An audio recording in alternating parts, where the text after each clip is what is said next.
Assalamualaikum warahmatullahi wabarakatuh. Alhamdulillah rabbil alamin, wa bihi nasta'inu ala umuri dunya waddin. Wassalatu wassalam atammanil akmalan ala mab'uthin rahmatan lil alamin, nabiyyina Muhammadin wa ala alihi wa sahbihi wa man sara ala nahjihi ila yaumiddin. Amma ba'd. Para akhwat sekalian, para ibu-ibu sekalian rahimani wa rahimakumullah. Alhamdulillah, kita sudah masuk kepada materi yang ketiga. Setelah dari pagi tadi di materi yang pertama tentang persahabatan, materi kedua tentang proses dari pernikahan ditinjau di dalam Al-Quran dan Sunnah Nabi alaihi salatu wassalam, dan kita masuk tentang perkara yang setelah proses pernikahan, yaitu mulai dari selesainya ijab dan qabul, alias sudah menjadi pasangan suami dan istri. Sebelumnya, para akhwat yang dimuliakan oleh Allah Azza wa Jalla, di antara kaum muslimin ada yang punya pemahaman atau pemikiran bahwa ini Islam ini gak usah terlalu dalam mengatur semuanya. Mereka menginginkan Islam itu hanya stop di dalam masjid, sholat di dalam masjid. Selama sholat itu masih mereka bisa terima. Tapi begitu Islam ini mengatur juga aspek masalah keluarga, mengatur masalah pernikahan, mengatur masalah muamalah, mengatur juga masalah politik dan lain-lain, mereka mulai tidak setuju. Jadi di antara kaum muslimin sendiri ada yang belum mengetahui tentang luasnya dan sempurnanya agama Islam. Agama Islam itu datang dengan memiliki seluruh solusi dari berbagai macam problem manusia. Di antaranya problem masalah keluarga. Jadi salah pada saat seseorang itu tidak mau menjadikan sunnah Nabi, syariat Islam sebagai prinsip di dalam keluarga. Itu sudah kesalahan yang paling prinsip dan kesalahan yang paling pertama. Pada saat dia menginginkan bahwa hubungannya dengan pasangannya ini tidak perlu untuk memasuki atau dimasuki ke dalam masalah syariat, nggak perlu pakai ayat, nggak perlu pakai hadis, maka ini prinsip yang salah. Disinilah kita akan belajar beberapa prinsip atau contoh-contoh yang kiranya dibutuhkan untuk setiap pasangan, suami dan istri. Dan hal yang pertama untuk senantiasa kita ketahui dan kita yakini, yaitu memperbaiki hubungan dengan Allah, yang lain akan ikut baik. Ini adalah satu prinsip penting yang harus senantiasa ada pada diri kita. Satu prinsip penting yang senantiasa harus kita yakini, bahwa selama hubungan kita dengan Allah baik, Allah akan selesaikan hubungan kita dengan yang lain. Allah Subhanahu wa taala berfirman, "Wa may yattaqillah yaj'al lahu makhraja wa yarzuqhu min haitsu la yahtasib." Kata Allah, barang siapa yang bertakwa kepada Allah, Allah akan memberikan baginya jalan keluar. Wa yarzuqhu min haitsu la yahtasib, dan Allah akan memberikannya rezeki dari arah yang tidak dia sangka-sangka. Makanya para akhwat rahimani wa rahimakumullah, penting melihat hubungan kita dengan Allah Azza wa Jalla. Kadang rusaknya hubungan suami istri, rusaknya hubungan rumah tangga itu didasari karena hubungan kita dengan Allah pun gak baik.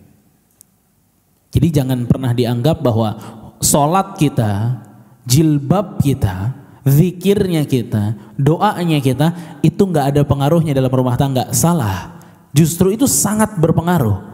Karena Allah Subhanahu wa taala mengatakan tadi, siapa yang bertakwa kepada Allah, Allah berikan jalan keluar. Bukan yang paling pintar, kata Allah, yang dapat jalan keluar.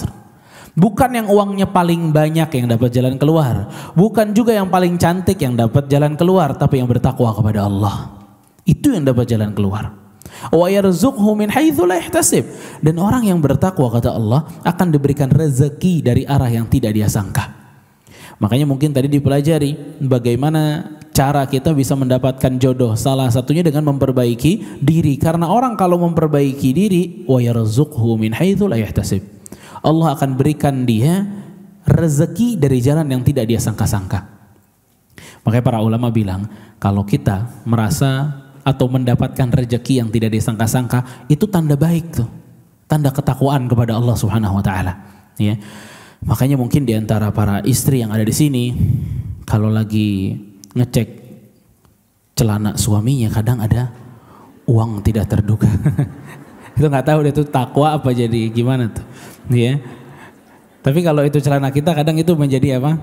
Rezeki buat kita, ya. Mudah-mudahan itu dari tanda bahwa kita telah bertakwa kepada Allah Subhanahu wa taala, ya.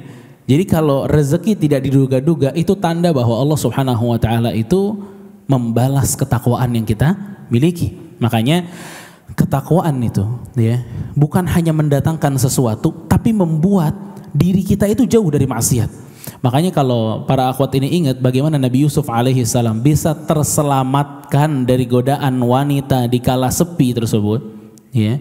Apa kata Nabi Yusuf alaihi salam? Dalam surat Yusuf Allah ceritakan, kata Nabi Yusuf alaihi salam, laula an ra'a burhana rabbih linasrifa anhu su'a wal fahsya innahu min ibadinal mukhlasin. Kata Allah tentang Nabi Yusuf alaihi salam, kami palingkan dari Yusuf al-fahsya, as-su'a wal fahsya, keburukan dan kemaksiatan zina tersebut. Kenapa alasannya? Innahu min ibadinal mukhlasin, karena Yusuf adalah hamba kami yang ikhlas, kata Allah. Lihat. Jadi selama dia ikhlas dalam beribadah, maka pertolongan Allah akan turun. Makanya hubungan kita dengan Allah Azza wa Jalla memiliki peran penting terhadap rumah tangga kita. Jadi sebelum kita nyalahkan si A, si B, si C, salahin dulu hubungan kita dengan Allah. Kalau memang hubungan kita belum baik dengan Allah Azza wa Jalla, itulah waktu kita untuk memperbaiki hubungan. Makanya Nabi Zakaria alaihissalam, ya, saat ia berdoa kepada Allah Subhanahu wa taala, yang Allah tuliskan, Allah katakan dalam surat Al-Anbiya, dibacakan tadi ayatnya di awal di surat Al-Anbiya ayat 89 hingga 90. Kata Allah Azza wa Jalla tentang Nabi Zakaria alaihi salam, wa Zakaria idh nada rabbah rabbi la tadharni fardan wa anta khairul warithin fastajabna lah wa wahabna lahu Yahya wa aslahna lahu zawjah innahum kanu yusari'una fil khairat wa yad'unana raghaban wa rahaba wa kanu lana khashi'in. Kata Allah, dan ingatlah kisah Nabi Zakaria tatkala ia menyeru Tuhannya, berdoa kepada Allah, ya Tuhanku, janganlah engkau membiarkan aku hidup seorang diri, dan engkaulah waris yang paling baik. Ini doa, ya, untuk pasangan yang belum dikaruniai anak, ya. Surat Al-Anbiya 89. Setelah Nabi Zakaria berdoa kepada Allah, Allah mengatakan fastajabnalah, kami ijabah doanya. Wa wahabna lahu Yahya, dan kami anugerahkan kepadanya Yahya. Wa aslahna lahu zawjah, ya. Dan kami jadikan istrinya dapat mengandung. Itu di bahasa Indonesianya. Wa aslahna lahu zawjah, dan kami perbaiki rumah tangganya. Lihat, Nabi Zakaria alaihi salam doa-doa sama Allah Subhanahu wa taala, lalu rumah tangganya diperbaiki sama Allah. Mengapa Nabi Zakaria alaihi salam rumah tangganya diperbaiki oleh Allah? Apakah karena Nabi Zakaria ini memiliki proyek-proyek baru yang nilainya miliaran? Tidak. Apakah Nabi Zakarianya jadi rajin nge-gym jadi lebih kuat? Enggak. Apakah istrinya itu rajin pakai krem siang, malam, sore dan seterusnya sampai lebih glowing dari biasanya? Enggak juga, enggak disebutin. Terus kenapa kok diperbaiki keluarganya oleh Allah Subhanahu wa taala? Itu alasannya. Innahum kanu yusari'una fil khairat, sesungguhnya mereka adalah orang-orang yang selalu bersegera dalam melakukan kebaikan. Itu poinnya. Jadi Nabi Zakaria dan keluarganya itu bergegas dalam melakukan kebaikan, wa yad'unana raghaban wa rahaba wa kanu lana khashi'in, dan berdoa serta beribadah kepada Allah dalam rasa harap dan cemasnya dan sangat tunduk takut kepada Allah Subhanahu wa taala. Jadi Nabi Zakaria bisa berubah keadaan rumah tangganya itu justru karena hubungannya kepada Allah baik. Maka dari sini kita harus mengetahui prinsip yang sangat besar ini. Siapa yang ingin hubungannya baik kepada sesama, maka jangan pernah melupakan haknya Allah. Siapa yang melupakan haknya Allah, maka dia akan sulit untuk ditolong oleh Allah. Dan siapa yang sulit untuk ditolong oleh Allah Subhanahu wa taala, maka di hadapannya tidak ada kecuali kebinasaan dan kehancuran. Makanya Aisyah radhiyallahu taala anha, beliau mengatakan, ya, siapa yang membenci manusia karena mencari ridha Allah, membenci manusia karena mencari ridha Allah, maka Allah akan melindunginya kalau bencinya benar. Dan siapa yang dibenci oleh Allah karena mencari ridhanya manusia, Allah tidak akan melindunginya. Lihat, ini perkataan Aisyah timbul atas prinsip ini, bahwa siapa yang hubungannya baik kepada Allah, Allah bantu. Siapa yang hubungannya buruk kepada Allah, Allah nggak bantu. Ini prinsip yang begitu besar, ya. Makanya di antara prinsip juga yang dikatakan oleh Al-Imam Ibnul Jauzi rahimahullah adalah mencari cinta satu pihak lebih mudah dibanding mencari cinta banyak pihak. Maksud dari Al-Imam Jauzi dalam perkataannya, ya, pada saat Anda sibuk mencari ridhanya Allah Azza wa Jalla, Anda betul-betul peduli dengan apa yang diperintahkan oleh Allah, apa yang dilarang oleh Allah, maka yang lain akan mencintai Anda. Tapi begitu kita justru peduli dengan ucapan manusia, dengan komentar manusia, dengan pujian manusia, dengan celaan teman-teman kita, kita peduli sama itu semua, maka ini menjadikan Allah benci terhadap kita. Makanya dalam hadis Rasul SAW mengatakan, jadi Allah Subhanahu wa taala kalau mencintai seorang hamba, Allah panggil Jibril, malaikat Jibril. Allah panggil malaikat Jibril, lalu Allah Subhanahu wa taala mengatakan kepada malaikat Jibril, "Inni uhibbu fulanan fa ahibbuh." Wahai Jibril, aku cinta kepada hambaku yang satu ini, maka cintailah dia. Maka Jibril pun mencintai hamba tersebut. Kemudian Jibril memanggil di langit. Jibril mengatakan, fayunadi fis sama, Jibril mengatakan, innallaha yuhibbu fulanan fa ahibbuh. Wahai para malaikat Allah, sesungguhnya Allah mencintai hambanya bernama si fulan, fa ahibbuh, cintailah dia. Thumma yudha' lahul qabulu fil ard. Kemudian setelah itu orang tersebut akan banyak dicintai di bumi Allah. Dan sebaliknya, kalau Allah benci terhadap seorang hamba, Allah juga panggil Jibril. Allah bilang kepada Jibril, sesungguhnya aku membenci hambaku yang satu itu. Maka Jibril pun membencinya. Jibril pun memanggil malaikat lalu mengatakan, innallaha abghadha fulanan fa abghiduh. Allah benci terhadap hamba yang satu ini, maka bencilah dia. Maka para malaikat pun membencinya, maka orang ini pun tidak disukai di dunia. Ya. Makanya mencintai atau dicintai oleh Allah Subhanahu wa taala adalah satu hal yang mesti dikejar dan sangat berpengaruh dalam rumah tangga. Jadi jangan pernah berpikir bahwa sholat yang terlambat itu nggak berpengaruh dalam sifat suami, dalam sifat pembantu, dalam sifat anak-anak, berpengaruh. Malasnya kita berzikir itu berpengaruh terhadap nuansa rumah kita, suasana rumah kita berpengaruh. Keburukan muamalah kita tidak sesuai dengan apa yang Allah sebutkan dan Rasul perintahkan, itu akan berpengaruh di dalam rumah. Bahkan di antara para salaf begitu melihat bahwa istrinya di waktu itu tidak nurut apa yang dikatakannya, dia pertama kali berpikir, dosa apa yang telah saya lakukan? Allahu Akbar. Ya. Jadi prinsip ini adalah prinsip yang begitu indah. Jika saja kita bisa terapkan, maka Allah akan memperbaiki urusan-urusan dunia kita. Para akhwat yang dimuliakan oleh Allah Azza wa Jalla. Dan hal yang kedua yang tidak kalah pentingnya tentang masalah ini adalah taat kepada suami adalah bentuk ibadah. Ya. Ini prinsip yang mungkin sering kita dengar, ya, bahwa taat kepada suami adalah bentuk ibadah. Namun kadang prinsip ini dibedakan dengan ibadah-ibadah yang lain. Padahal taat kepada suami adalah bentuk ibadah, sebagaimana mencari ilmu seperti ini bentuk ibadah, sebagaimana salat juga bentuk ibadah, sebagaimana zakat bentuk ibadah, puasa bentuk ibadah, jihad bentuk ibadah. Taat kepada suami juga bentuk dalam ibadah kita kepada Allah Azza wa Jalla. Kita bisa mendekatkan diri sebagai istri dengan taat kepada suami. Itu aturan di dalam Islam, aturan terbaik yang Allah turunkan. Makanya Rasul kita sallallahu alaihi wasallam mengatakan, "Idza shallatil mar'atu khamsaha," jika seorang wanita telah salat 5 waktu, wa shamat syahraha, puasa di bulan Ramadan, wa hafizat farjaha, dan menjaga kemaluannya, wa ata'at zaujaha, dan dia taat kepada suaminya, maka akan dikatakan kepadanya, udkhulil jannata min ayyi abwabil jannati syi'ti, masuklah kamu ke dalam surga dari pintu mana saja yang kamu inginkan. Ya, makanya taat kepada suami ini adalah poin yang menjadikan seorang istri rumah tangga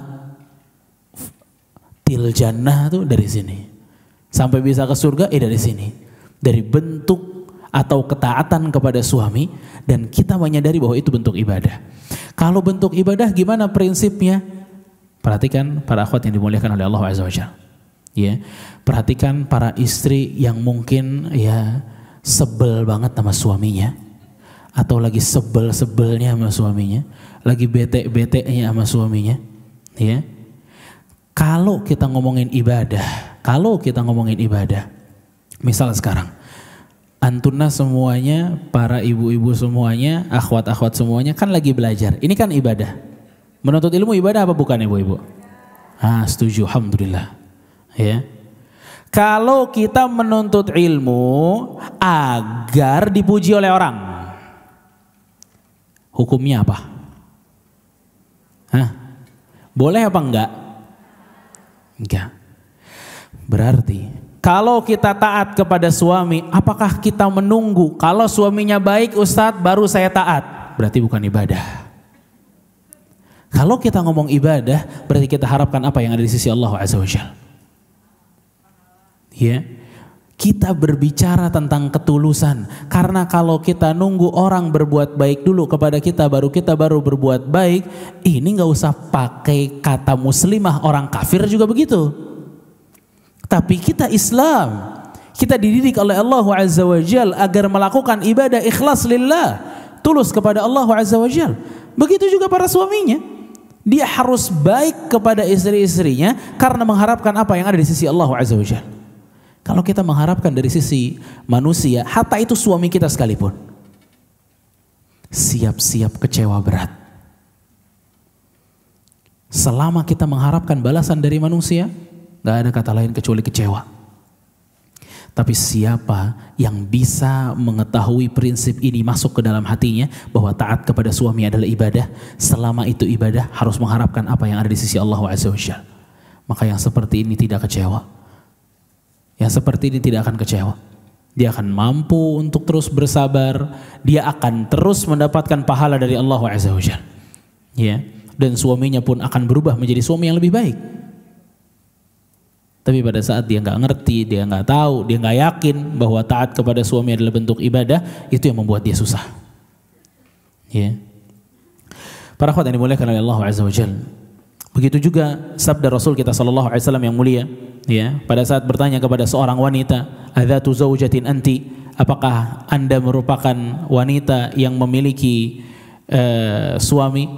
Kemudian katanya iya. Kemudian ditanya lagi sama Rasul SAW, bagaimana keadaanmu untuknya? Posisi kamu di dia tuh, di mata suami kamu gimana? Unzuri aina anti minhu fa innahu jannatuki aw naruki. Kata Rasul, lihatlah keadaanmu bersamanya, karena dia adalah surgamu atau nerakamu. Subhanallah. Jadi ibu-ibu rahimani wa rahimakumullah, para wanita-wanita yang menjadi istri-istri ini, mungkin orang yang nyebelin itu ternyata surga dan nerakanya. Ya, yang kadang ngeselin, kadang baik, kadang senyum, kadang cemberut, ternyata itu surga dan nerakanya. Ya. Jadi memang itu yang Allah Subhanahu wa taala turunkan kepada kita dengan segala penjelasan-penjelasan sebelumnya, ya. Bahwasanya hal itu merupakan surga atau neraka bagi seorang istri. Ada satu hadis, ya, bahkan percakapan yang begitu indah, ya. Saya harapkan ibu-ibu di sini semua bisa menyimak percakapan yang luar biasa dari seorang wanita kepada Rasul kita sallallahu alaihi wasallam, yang menggambarkan kepada kita bahwa taat kepada suami layaknya jihad fi sabilillah. Terdapat seorang wanita datang kepada Rasul sallallahu alaihi wasallam. Lalu wanita ini mengatakan, "Aku korbankan bapakku dan ibuku demimu, ya Rasulullah. Ya Rasulullah, saya adalah utusan para wanita di belakangku untukmu." Jadi wanita ini datang untuk menjadi utusan, ya, bagi Rasul sallallahu alaihi wasallam. Jadi mewakili banyak wanita nih. Mudah-mudahan ibu-ibu di sini juga terwakili dengan hadis ini. Sesungguhnya Allah mengutusmu kepada seluruh laki-laki dan wanita. Mereka pun beriman kepadamu dan kepada Tuhanmu. Kami para wanita selalu dalam keterbatasan. Kami menjaga rumah, tempat laki-laki atau suami-suami kami menyalurkan hasratnya.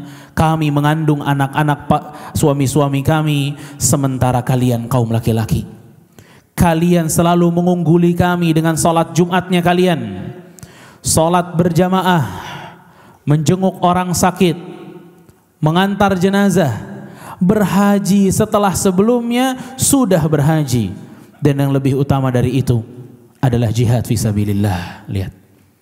Jadi wanita ini, para ibu-ibu yang dimuliakan oleh Allah Azza wa Jalla, wanita ini iri. Kok kita di rumah aja sih? Kalian pada sampai jihad, pergi haji, dan seterusnya.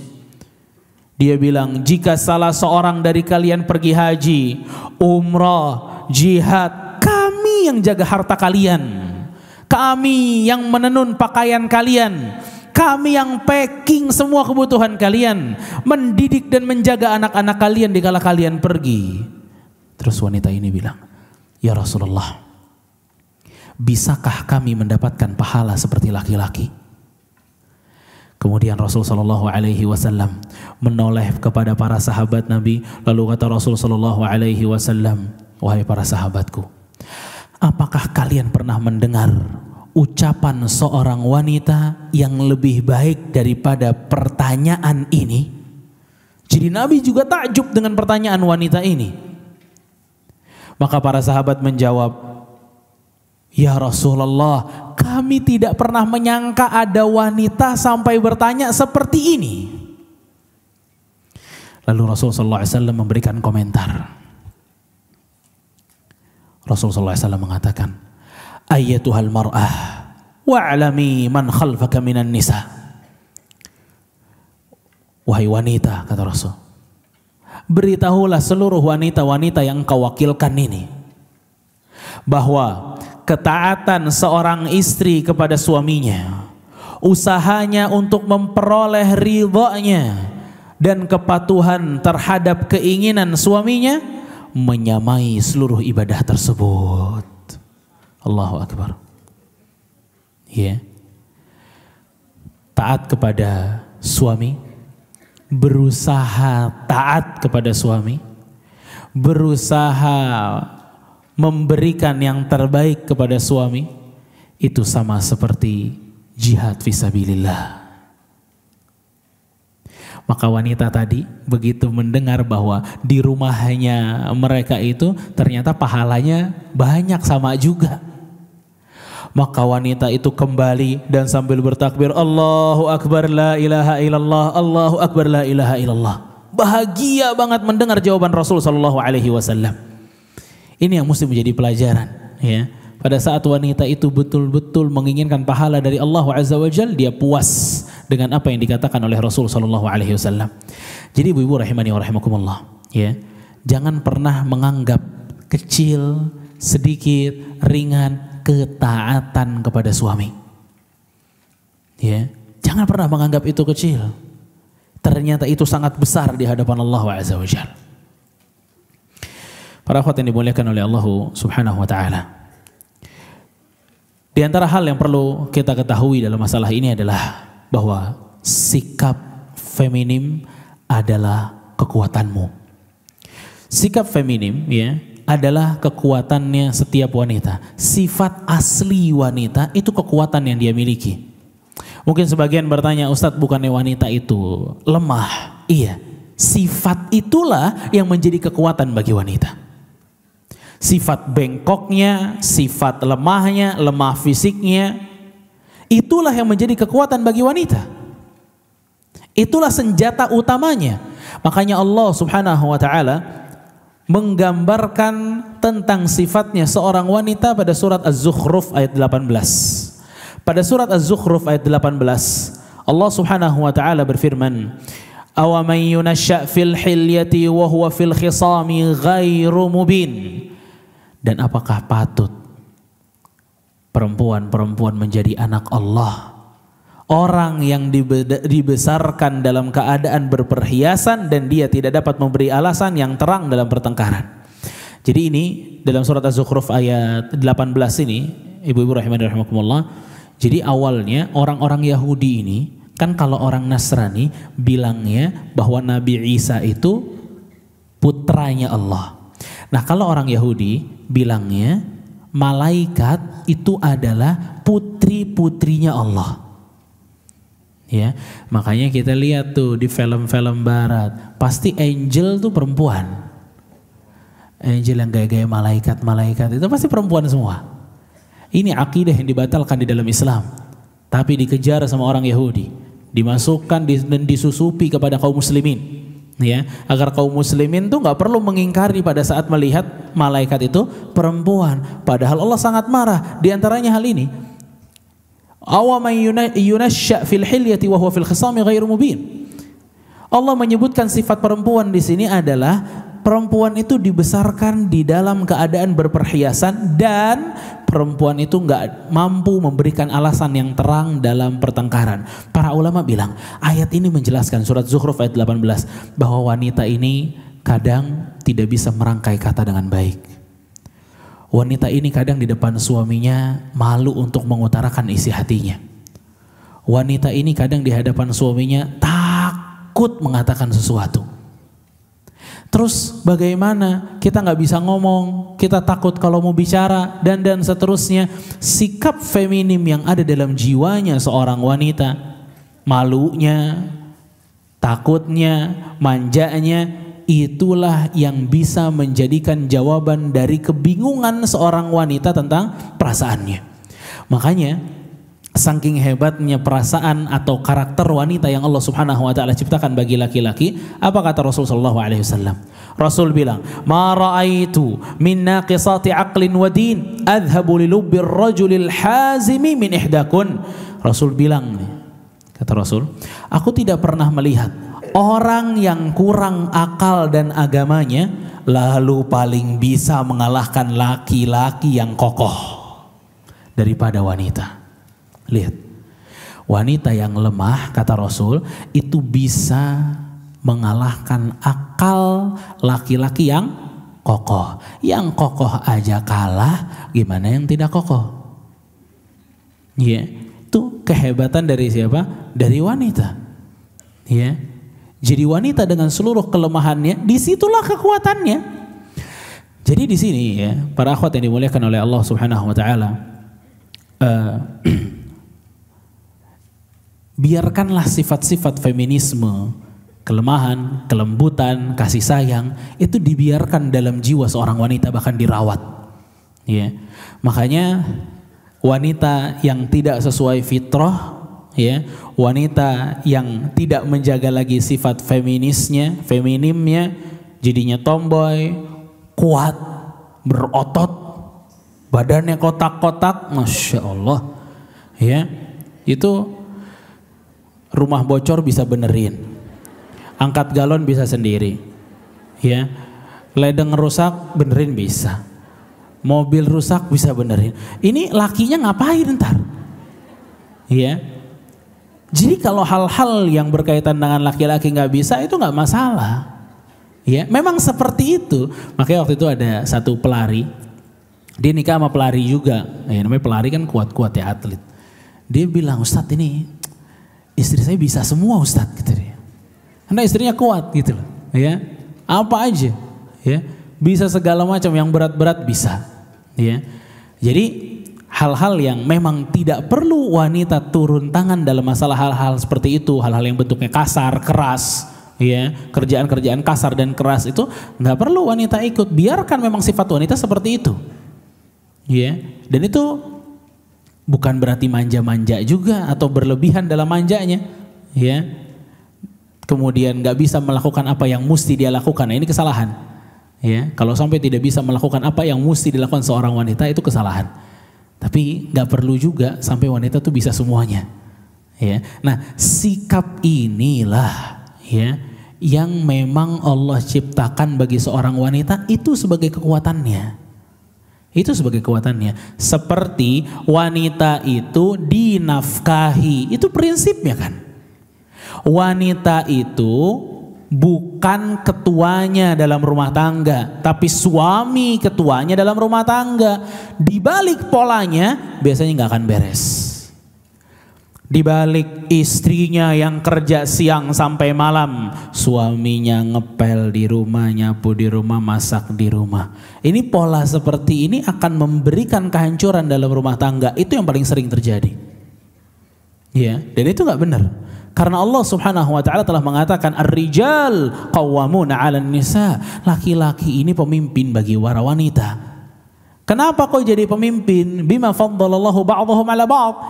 Sebagaimana yang Allah telah karuniakan kelebihan bagi laki-laki tidak diberikan kepada perempuan. Misal kekuatan dan seterusnya, ya. Kemudian Allah mengatakan wa bima anfaqu min amwalihim. Dan dari nafkah yang diberikan. Jadi ibu-ibu rahimani wa rahimakumullah, nafkah itu sejatinya urusan laki-laki. Itu pada prinsipnya. Memang ada kasus-kasus di luar itu. Tapi kalau yang terjadi laki-lakinya malah yang tidak memiliki pemasukan, istrinya doang, nah ini biasanya sering terjadi problem. Ya, sering terjadi problem. Karena wanita dia punya karakter, kalau gue punya duit nggak butuh laki-laki. Ya, karakter-karakter seperti inilah yang dibatasi dalam Islam. Makanya Allah perintahkan laki-laki yang kerja, laki-laki yang keluar, agar karakter-karakter ini tidak berkembang dalam jiwa seorang wanita. Kalau karakter seperti ini berkembang kepada jiwa seorang wanita yang tidak solehah, apalagi cerai sama suaminya, dia injak suaminya, dia nggak peduli sama suaminya, dia tutup mata dengan suaminya nggak ada harganya di depan dia. Fala ilaha illallah. Keburukan yang bisa terjadi, potensinya besar, ya, potensinya besar. Begitu dibalik, atau si istri ini yang menjadi seluruh penentu dalam rumah tangga, bukan ketuanya, jadi suaminya ngikut aja. Aku ikut aja sama mama, kemana-mana ikut lagi. Pak kita rumah di mana? Ikut. Pak kita semuanya ikut. Masalah uang ikut, kerjaan ikut, semua ikut. Ya, kalau penentu tugas atau penentu keputusannya seluruhnya dipegang perempuan, itu tidak sesuai dengan sunnah Nabi alaihi salatu wassalam. Ya, tidak sesuai dengan sunnah Nabi sallallahu alaihi wasallam.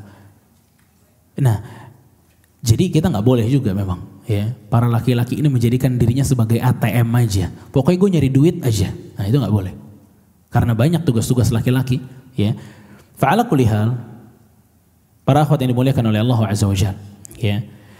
Jadi sikap feminim dalam jiwa seorang wanita adalah kekuatan bagi mereka. Makanya ada satu hal yang penting, ya, bahwa seorang ulama namanya Rabi' ibn Khaytham, ya, rahimahullahu taala, beliau ini pernah menasehati anaknya masih muda, laki-laki. Terus Rabi' ibn Khaytham ini mengatakan, kata bapaknya nih, wanita tuh beda-beda, sama nih kayak jari kita, nggak ada yang tingginya sama. Ini sifatnya beda-beda. Lalu kemudian Rabi' ibn Khaytham memberikan 4 tipe wanita.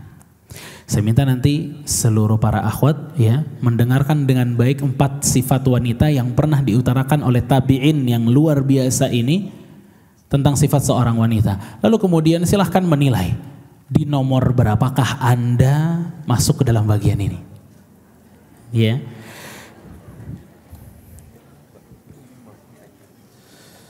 Bismillah.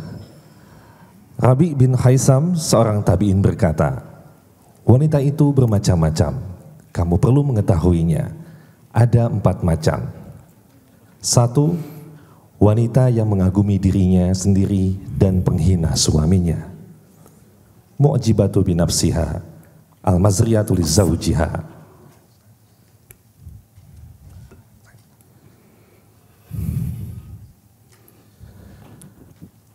Wanita yang mengagumi dirinya sendiri dan penghina suaminya. Jika suaminya memuliakannya, maka ia merasa memang pantas mendapatkannya karena kelebihannya. Dia tidak berterima kasih atas kebaikan suaminya dan tidak puas dengan pemberian suami. Lidahnya seperti pedang yang tajam, kasar. Dia tidak malu dengan aibnya sendiri dan tidak pula malu dengan tetangganya. Suaranya keras menggelegar, terdengar oleh tetangganya.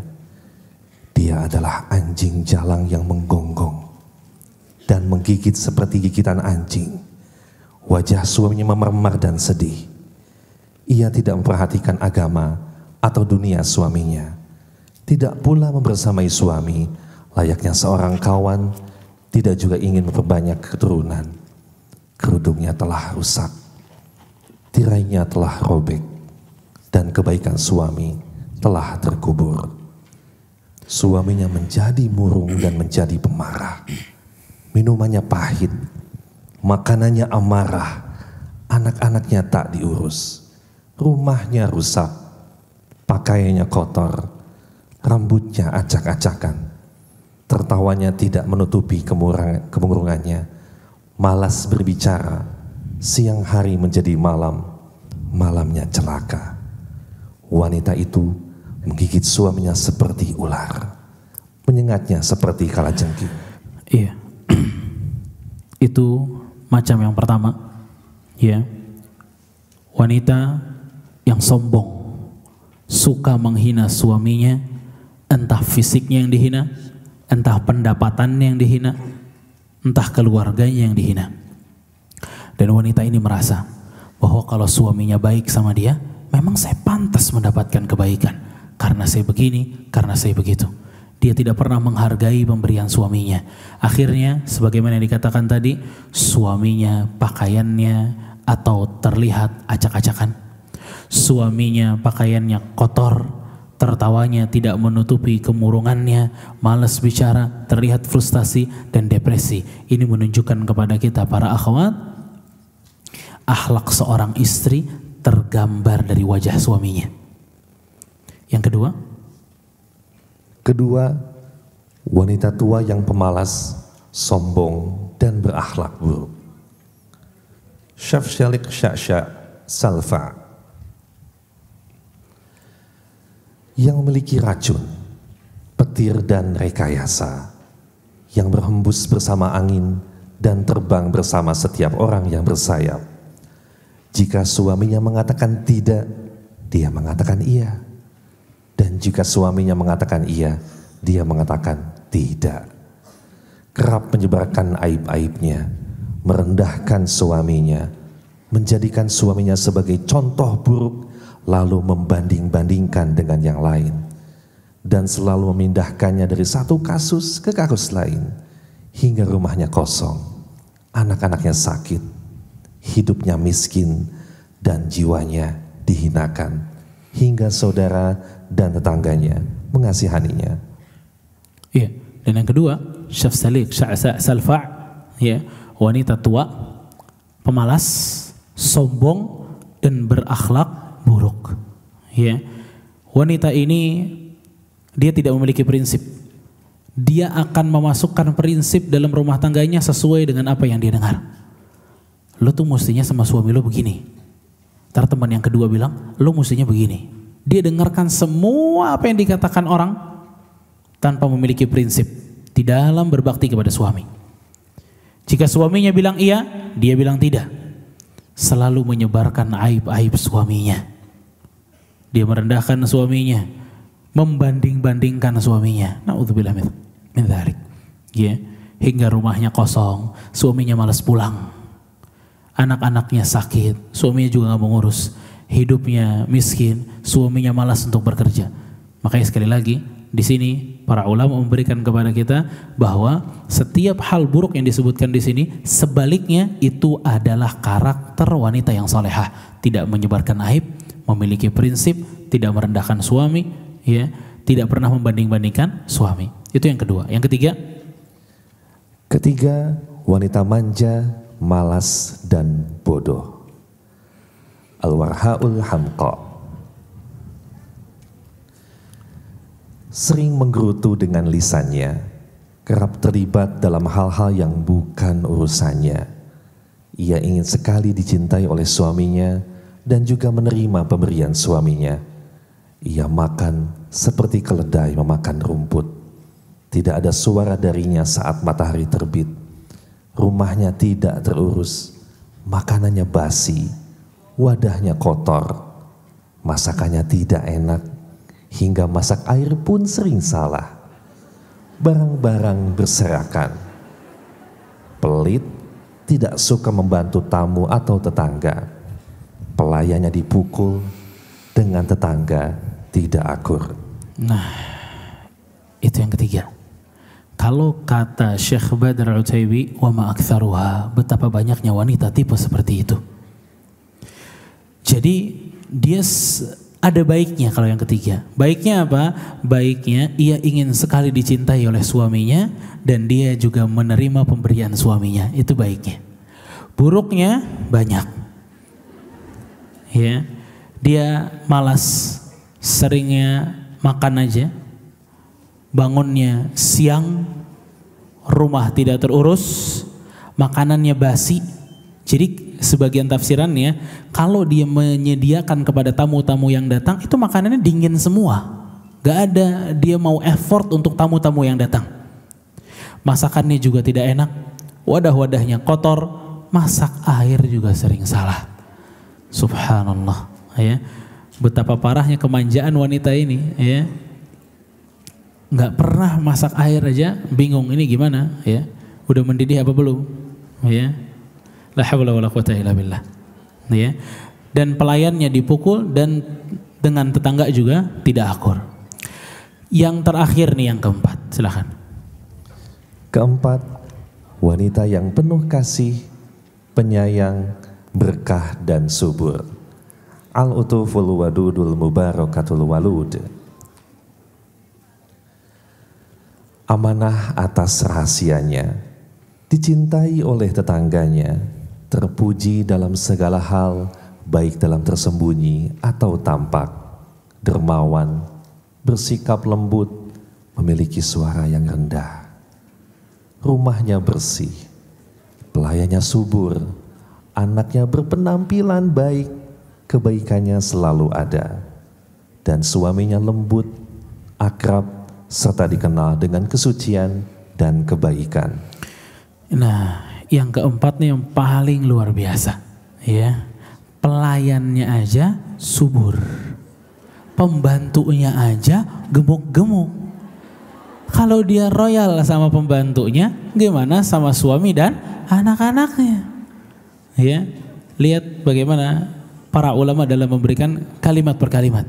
Anaknya berpenampilan baik tuh.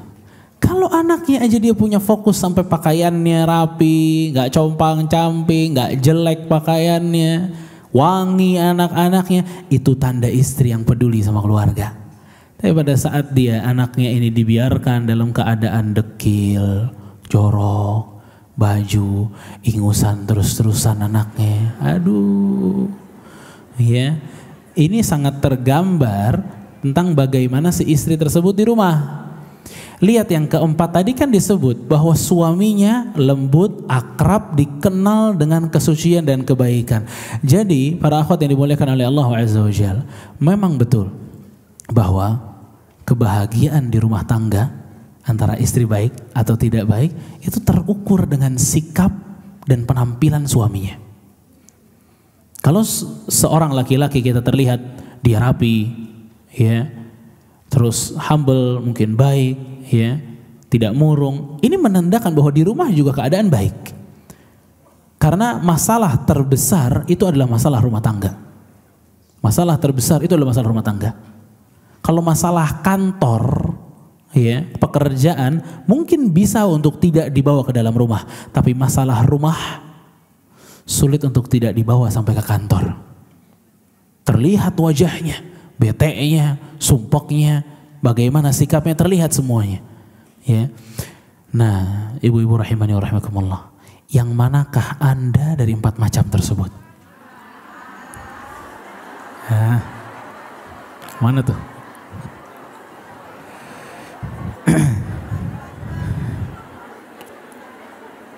Jawab dengan jujur.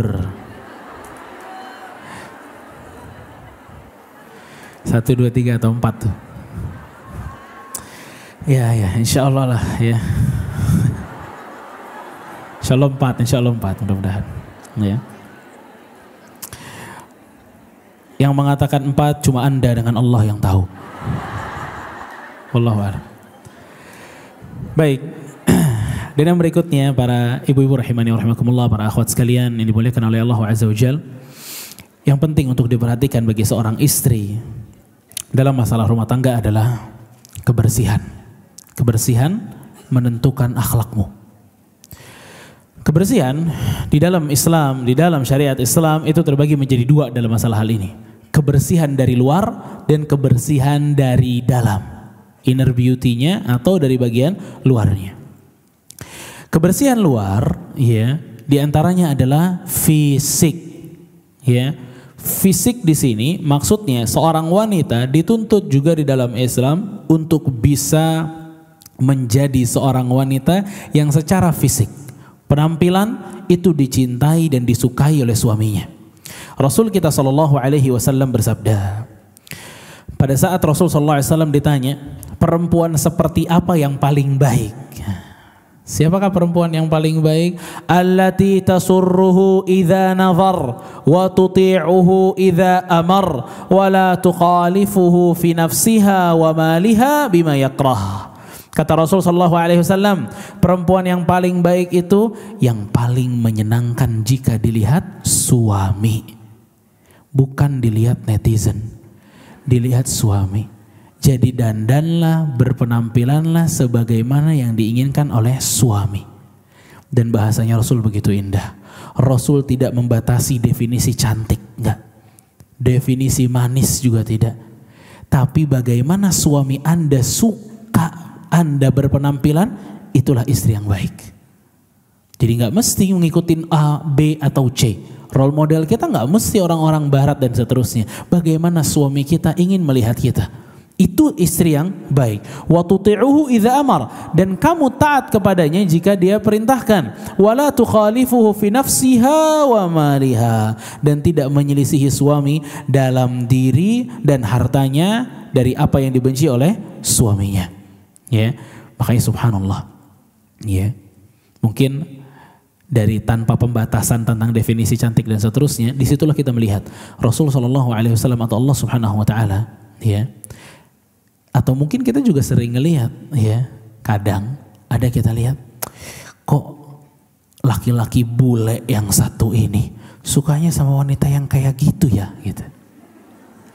Kadang kita bingung sama tipenya orang-orang bule gitu. Itulah keajaiban jodoh. Ya. Jadi menurut kita cantik, menurut yang lain belum tentu. Menurut kita ganteng, menurut yang lain belum tentu. Ya. Dan itu keajaiban yang Allah Subhanahu wa taala berikan, dan itu keajaiban jodoh. Jadi jangan ada insecure di antara jiwa-jiwa para wanita bahwa tidak akan ada yang menyukai saya. Kita lihat di luar tuh luar biasa. Ya. Enggak mesti definisi cantik semuanya sama, enggak mesti. Ya. Makanya subhanallah, di sini Allah tanpa membatasi tentang definisi apa? Cantik. Intinya kita menjaga apa yang mesti kita jaga dari apa yang Allah berikan. Ya, jadi fisik juga merupakan hal yang penting. Gak boleh sebodoh amat tentang fisik. Suami gue terima aja kok apa yang gue punya. Ya, ngomongnya sih gitu mungkin. Wallahu alam. Karena saingan di luar banyak. Ya, cuma beli air putih ke supermarket itu kasirnya dandan ibu-ibu. Itu bagaimana dengan suami-suami yang kerja kantor yang setiap hari ngelihat banyak perempuan, terus di rumah ternyata istrinya dekil banget, nggak memperhatikan fisiknya. Betapa beratnya suami seperti itu. Ya, dan itu yang pertama. Kebersihan yang kedua dinilai dari wanginya.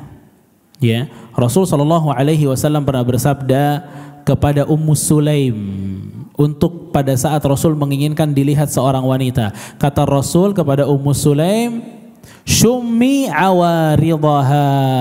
Ya, ciumlah wangi mulutnya, wanzuri ila urqubaiha, lihatlah betisnya. Ya, ciumlah wangi mulutnya. Bayangin nih, mungkin diajak ngobrol gitu loh maksudnya. Ya, jadi kan kecium tuh aromanya. Rasul detailnya masalah perempuan begitu. Rasul nggak mau sama yang bau mulut gitu. Itu orang terbaik, orang paling bisa menerima manusia. Tapi kalau urusan sama pasangan, Rasul nggak rela kalau pasangannya bau.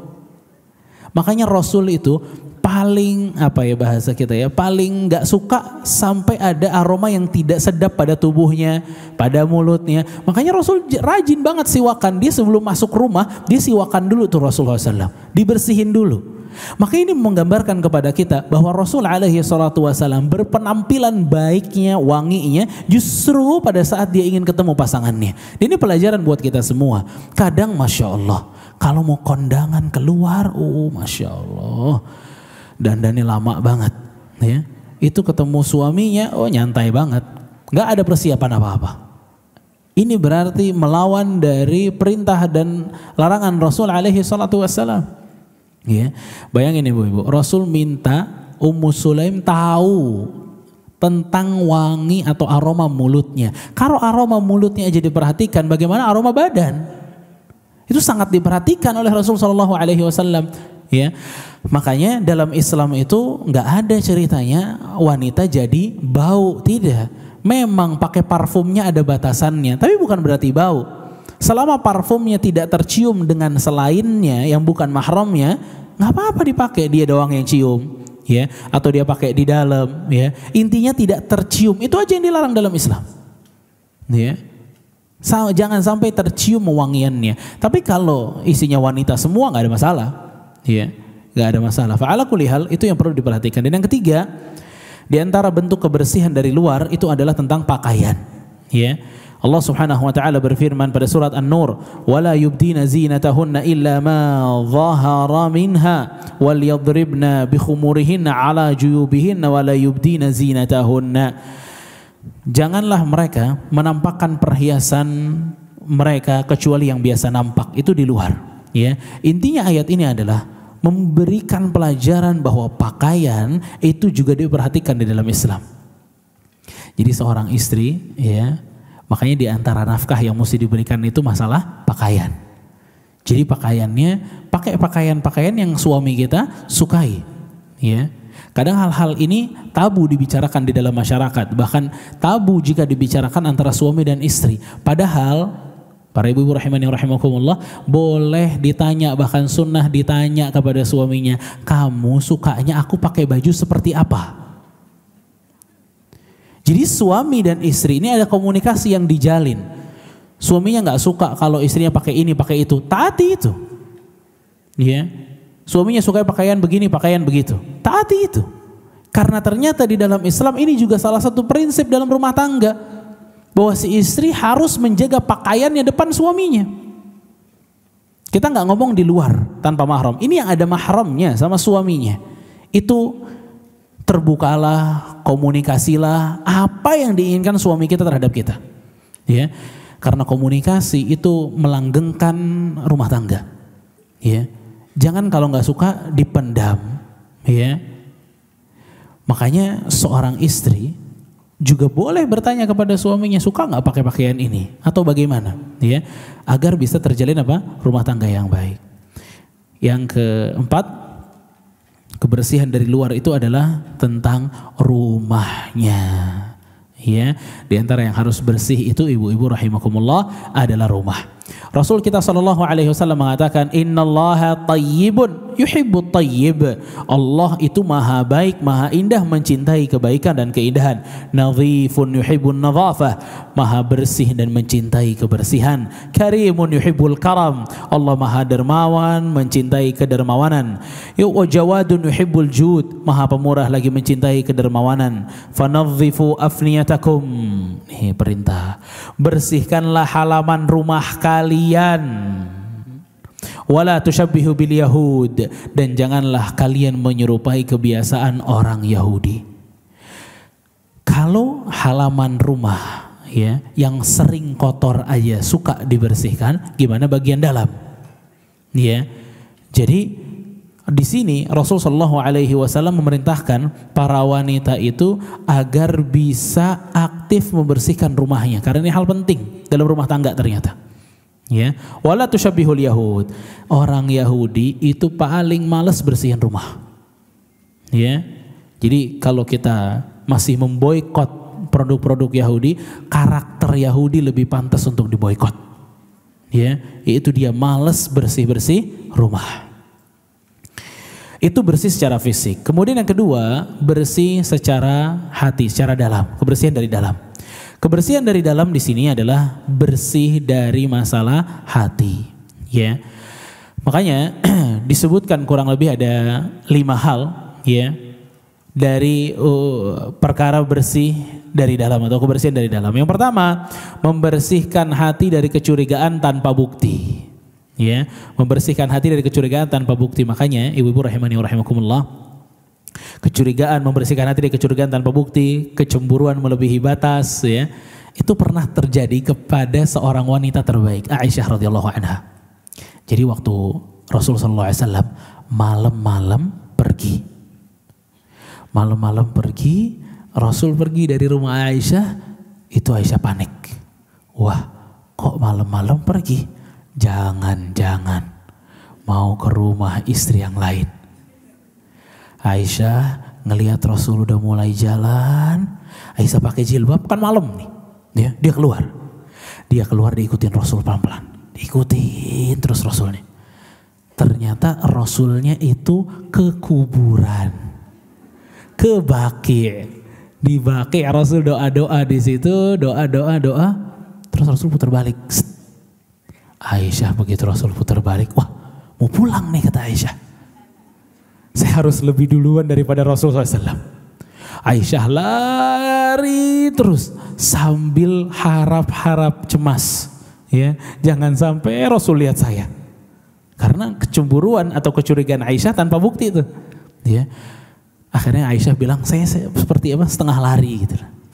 Aisyah masuk rumah, aman, Rasul belum sampai, copot jilbabnya, tiduran. Jangan sampai bocor, ya. Begitu tiduran, Rasul datang duduk di ranjangnya, kan, duduk ngelihat Aisyah, kok ngos-ngosan. Subhanallah, ya. Dipegang perutnya sama Rasulullah SAW, ya. Ma biki, kenapa nih kata Rasul? Itu nggak bisa dibohongin tuh, ngos-ngosan, ya. Akhirnya Rasul Shallallahu Alaihi Wasallam nanya, ada apa nih? Kenapa? Lah kata Aisyah, enggak ada apa-apa. Kata Aisyah. Terus tanya lagi sama Rasul, maksudnya udah jujur, ada apa? Tadi saya mengikuti kamu ya Rasulullah. Ah kata Rasul, bayangan hitam di depan saya kamu tadi.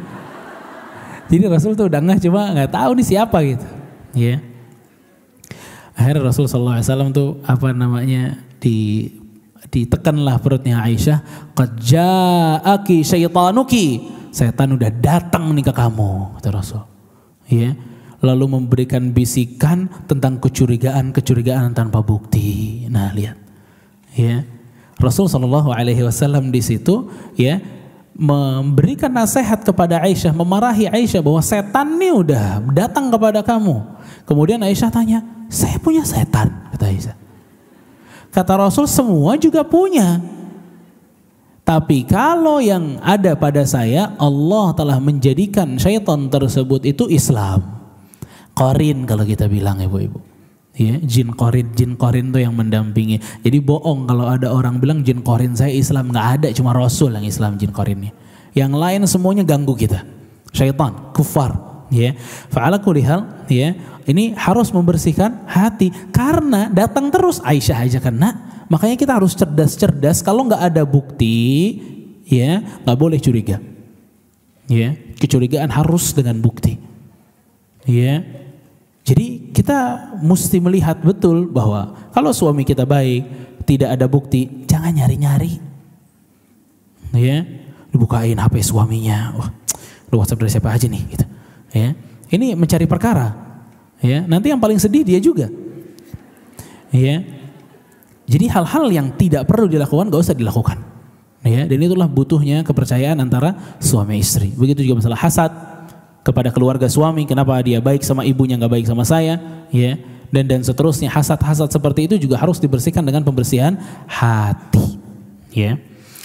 Itu 5 kurang lebih, ya, atau 3 atau 4 tentang masalah kebersihan hati. Selanjutnya, jamaah rahimani wa rahimakumullah, hal yang patut untuk kita kenali dan ketahui adalah rumah tangga berdua bukan berjamaah. Nah, ya, hal ini prinsip nih dalam rumah tangga. Bukan berarti menolak nasihat, tapi ada hal-hal itu urusan berdua suami istri. Jangan ada intervensi dari para netizen yang ada. Ya, jadi rumah tangga tuh memang mesti dijaga. Di antara hal yang paling patut untuk dijaga itu yang pertama adalah rahasia pasangan. Ya, terlebih masalah ranjang. Rasul sallallahu alaihi wasallam bersabda, "Inna min asyarrin nasi 'indallahi manzilah yaumal qiyamah ar-rajulu yufdi ila imra'atihi wa tufdi ilaihi thumma yunshiru sirraha." Di antara manusia paling buruk di hari kiamat, kedudukannya adalah seorang laki-laki yang berhubungan dengan istrinya atau istrinya berhubungan dengan suaminya lalu diceritakan rahasianya. Ya. Mau yang diceritakan itu tentang buruk fisiknya, ya, mau yang diceritakan itu tentang masalah ranjangnya, ya. Intinya keburukan atau rahasia pasangan itu harus dijaga. Ya, makanya jangan bocor. Ya, dan biasanya kebocoran itu kan kita tahu, ya, dimulai dari kata jangan bilang-bilang, ya. Itu kunci informasi tersebar ke seluruh dunia itu. Ya. Jangan bilang-bilang, ya. Itu mulai itu, ya.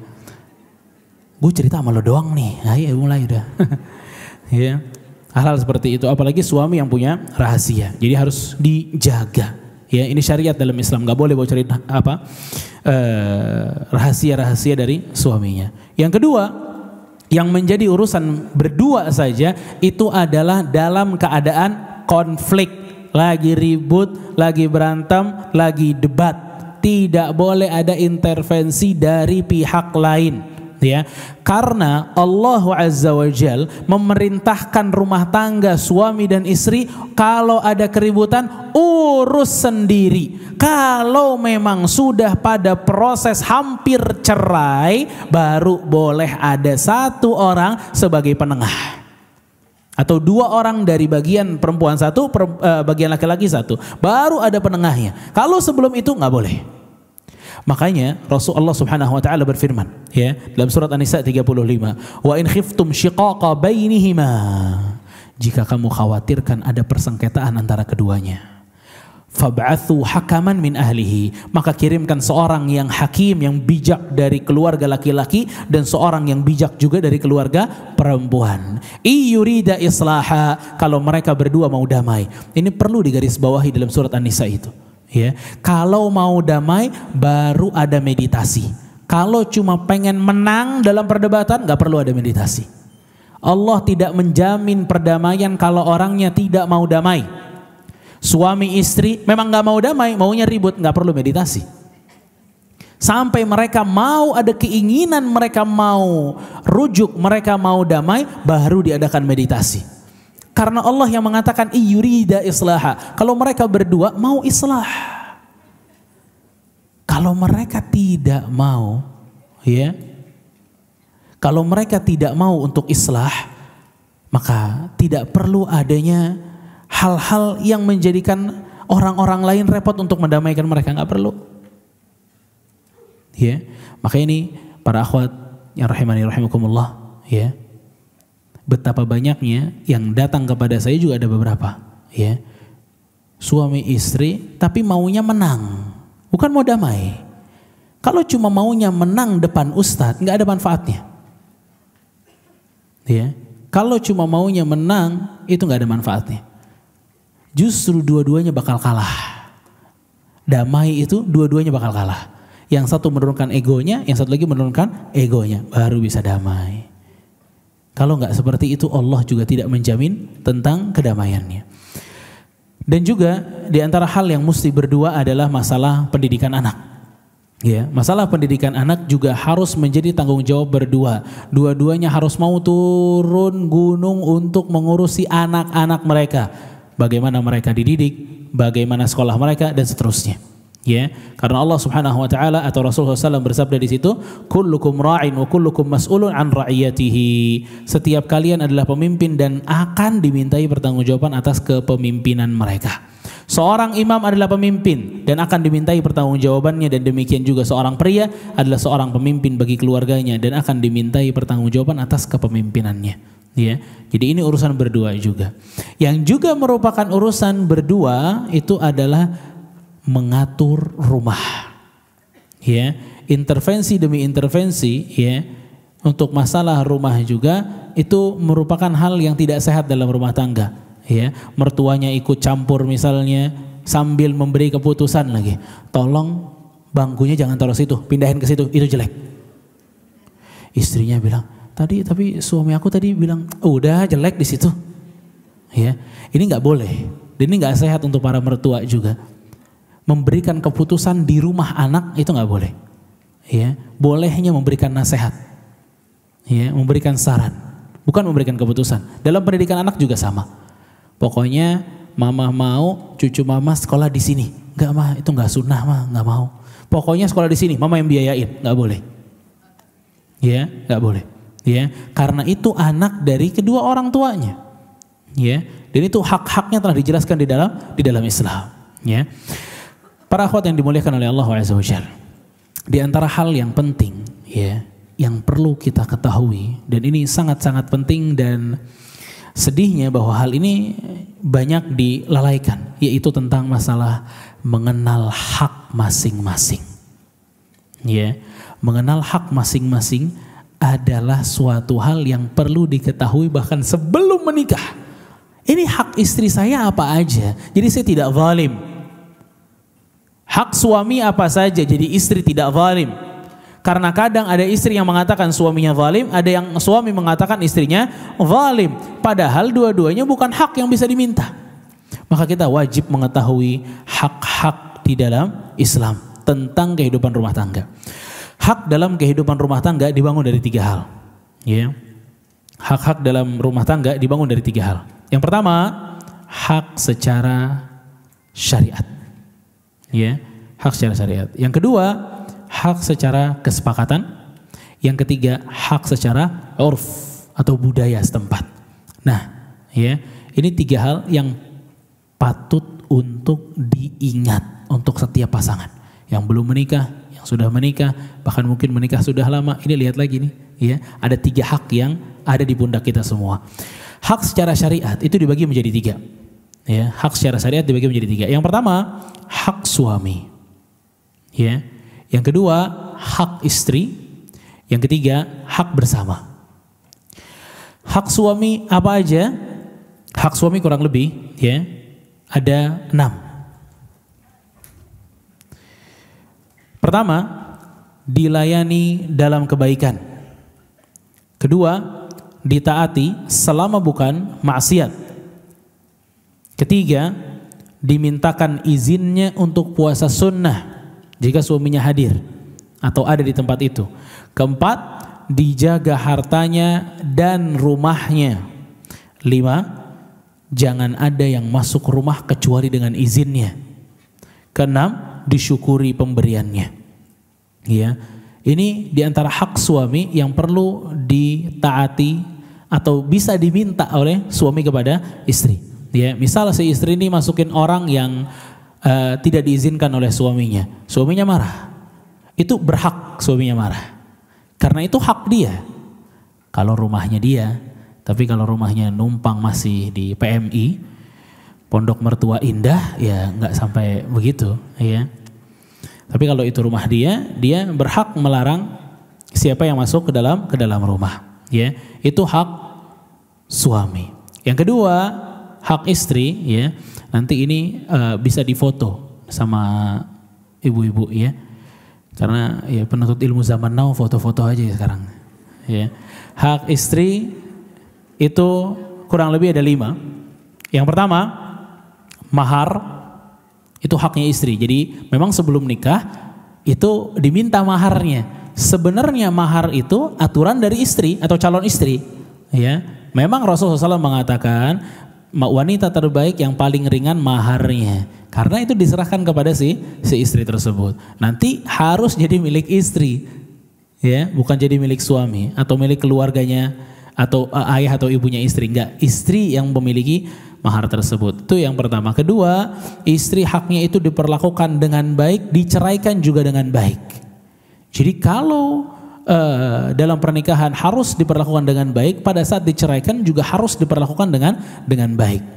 Ya, itu yang kedua. Yang ketiga, nafkah, makan, pakaian, tempat tinggal, itu kewajiban nafkah. Ya, makan, pakaian dan tempat tinggal. Yang keempat, diberikan pendidikan agama yang baik. Ya, dan yang kelima, khulu' itu meminta untuk digugat cerai, meminta untuk diceraikan. Namanya gugatan cerai kalau di Indonesia. Ya, kalau hak ibu-ibu itu boleh diminta. Kalau hak itu boleh diminta. Ya, hak itu boleh diminta. Itu hak istri. Yang ketiga, hak bersama. Apa saja hak bersama? Yang pertama, menunaikan seluruh syarat-syarat. Ya, maksudnya menunaikan seluruh syarat-syarat tersebut kalau memang di antara kedua belah pihak itu memiliki syarat-syarat. Yang kedua, di antara hak bersama itu adalah berjima. Ya, jima itu adalah hak suami istri. Istri boleh minta, suami juga boleh minta. Yang ketiga, dijaga rahasianya. Itu hak bersama, bukan hanya hak salah satu. Yang keempat, saling mewarisi. Kalau suami meninggal, istri dapat warisannya. Kalau istri meninggal, suami juga dapat warisannya. Yang kelima, itu adalah mendidik anak. Ini hak bersama. Ya, dalam syariat. Jadi ini semuanya diatur, ada dalilnya semua. Ya, semua itu diatur, ada dalilnya semua. Nah, yang kedua, hak secara kesepakatan. Nah, ini juga bisa, ya. Hak secara kesepakatan maknanya adalah perjanjian yang disetujui kedua belah pihak tanpa ada yang menghalalkan yang haram atau mengharamkan yang halal. Itu syarat. Ya. Jadi dulu ada seorang alim, seorang tabi'in namanya Shuraih Al-Qadhi. Shuraih Al-Qadhi ini menikah. Pada saat dia menikah, di malam pertamanya istrinya nanya. Kata istrinya, "Wahai suamiku, Anda orang asing bagi saya pun orang asing bagi Anda. Sebelum kita memulai pernikahan kita, maka saya pengen tahu apa yang kamu sukai, apa yang tidak kamu sukai." Akhirnya Shuraih jawab, "Yang saya sukai ini, yang tidak saya sukai itu. Kalau kamu bagaimana?" Diceritakan juga sama perempuannya. Terus kemudian perempuannya nanya-nanya. Di antara pertanyaan perempuannya itu adalah, kalau bahasa kita ya, mau ke rumah mama sama papa enaknya berapa kali dalam sebulan misalnya. Shuraih Al-Qadhi mengatakan, dia bilang, "Saya pokoknya jangan sampai bosen bertemu dengan mertua dan ipar-ipar saya," kata dia. Maksudnya apa? Saya nggak mau sering-sering. Ya, saya mau ada waktu-waktu yang nggak terus-terusan ke sana. Ya mungkin, walau alam di waktu itu seperti apa? Mungkin sebulan 2 kali, sebulan 3 kali, mungkin. Ya, mungkin jaraknya juga dihitung. Intinya ada perjanjian-perjanjian seperti itu boleh. Ya, kalau telah disetujui perjanjiannya, maka itu jadi hak. Misal, ya, suaminya bilang, "Pokoknya kamu dapat sebulan dari saya 20 juta. Ya, misal aja dulu, ya. 20 juta misalnya. Kalau suaminya nggak ngasih, tagih. Itu hak. Kita udah sepakat. Ya. Seperti itu kurang lebih. Itu kesepakatan. Itu jadi hak beneran yang perlu ditagih. Ya. Dan yang ketiga, kesepakatan secara urf atau budaya. Ya, secara urf atau budaya. Maksudnya adalah budaya lingkungan sekitar tentang hubungan dan hak pasutri yang tidak melanggar syariat. Ya, saya berikan contoh, misalnya di tempat tersebut tidak ada istri yang memanggil suaminya hanya dengan namanya, maka di antara hak suami adalah tidak dipanggil dengan namanya. Ya, misal di satu kampung semua manggil suaminya dengan sebutan bang atau mas, maka suaminya di antara haknya itu dipanggil bang atau mas. Ini juga masuk dalam kategori yang urfi budaya, seperti membuatkan kopi, teh, makanan dan seterusnya. Ya, ini masuk dalam hak-hak tersebut. Karena ada beberapa orang yang berusaha untuk masuk dan mengatakan tidak ada di dalam Islam bahwa istri harus memberikan atau membuatkan kopi, teh, memberikan air. Tidak ada dalam Islam. Ada dalam Islam. Karena Islam memandang hak itu dari 3 tipe tadi. Ima dari syariatnya, ima dari kesepakatan, atau urfi budaya setempat. Bagaimana mereka memberikan hak kepada suami, ya. Katanya di Jepang apa di mana, wallahu alam, ya. Itu si istri itu senantiasa kalau suaminya pulang kerja menyediakan 1 mangkok atau baskom dengan air hangat. Itu semua begitu. Berarti secara budaya di antara haknya suami dikasih itu setiap pulang. Kecuali jika suaminya menolak, nggak mau, nggak masalah. Tapi itu secara dasarnya. Ya, maksud saya di sini ibu-ibu rahimani wa rahimakumullah, ini yang banyak bikin orang kadang ada keributan dalam rumah tangganya. Pada saat dia tidak mengenal hak-hak di dalam masalah rumah tangga. Ya, barakallahu fikum, mudah-mudahan apa yang kita bahas ini bermanfaat buat kita semua. Sallallahu alaihi Muhammad wa alihi washabihi ajma'in. Sekarang kita masuk ke bagian pertanyaan. Ada waktu sedikit ya untuk pertanyaan. Baik, Masya Allah, syukran jazakallah khair pada Ustadz, dan izin kami telah menyiapkan beberapa pertanyaan untuk Ustadz pilih, kami persilahkan.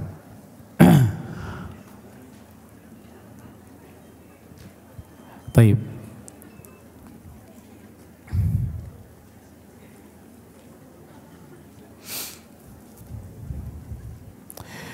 Ini ada pertanyaan, ya. Bagaimana jika di dalam pernikahan itu selama bertahun-tahun terdapat suami yang suka KDRT dan suka selingkuh? Apakah seorang istri harus tetap sabar selama bertahun-tahun tanpa ada perubahan? Gimana menurut ibu-ibu? Hah? Ya, barakallahu fiik. Ya. KDRT, ya, suami yang suka memukul istrinya itu bukan di antara karakter suami yang soleh. Ya. Jadi kalau KDRT-nya memang adalah hal yang berlangsung terus-menerus, itu salah satu alasan diperbolehkan menggugat cerai. Ya.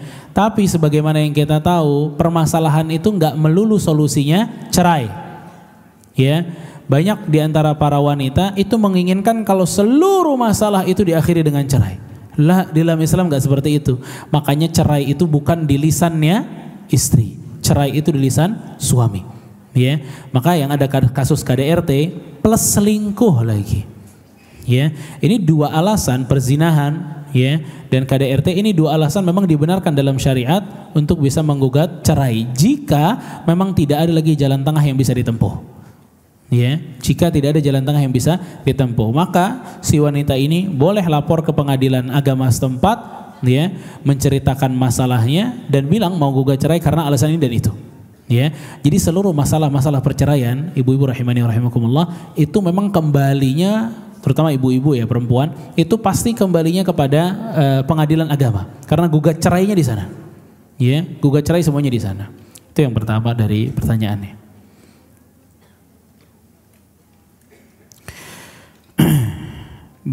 Ustadz izin bertanya, bagaimana menjaga hubungan keluarga yang tinggal bersama dengan mertua?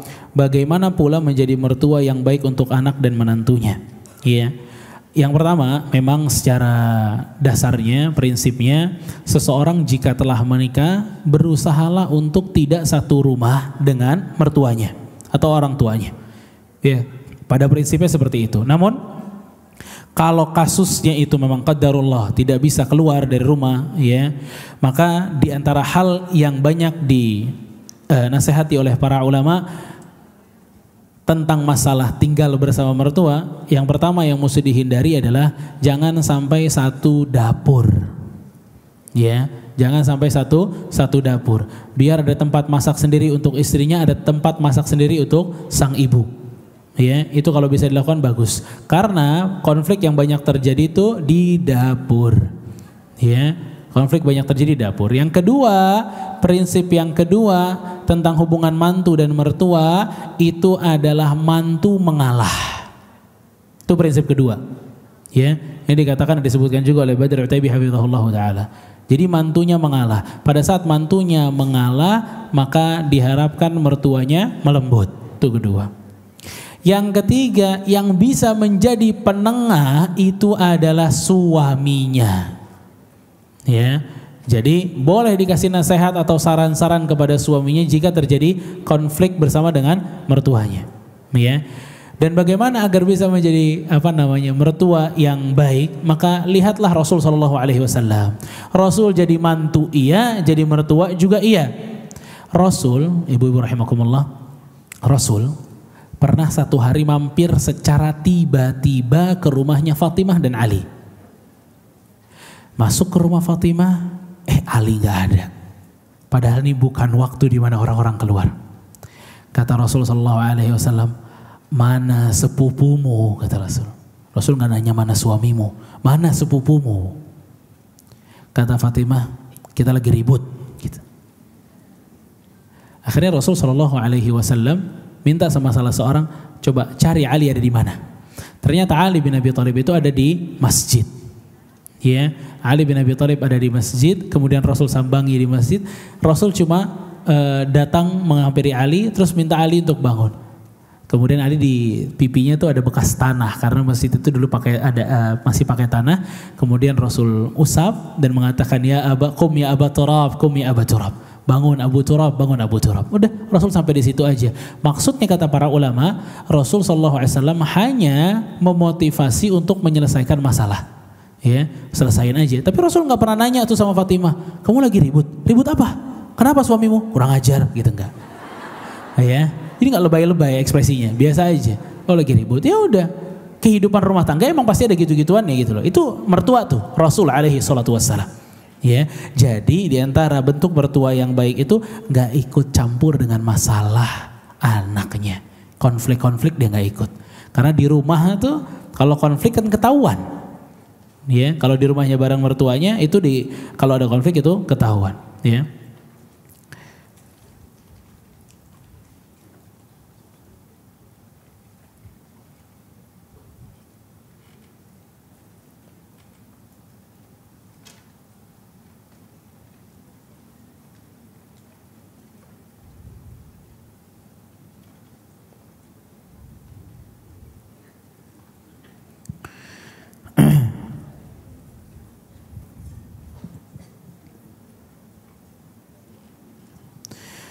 Ustaz izin bertanya, apabila didapati suami yang tidak sholat, merokok, minum khamr, KDRT, judol, pinjol, mencuri,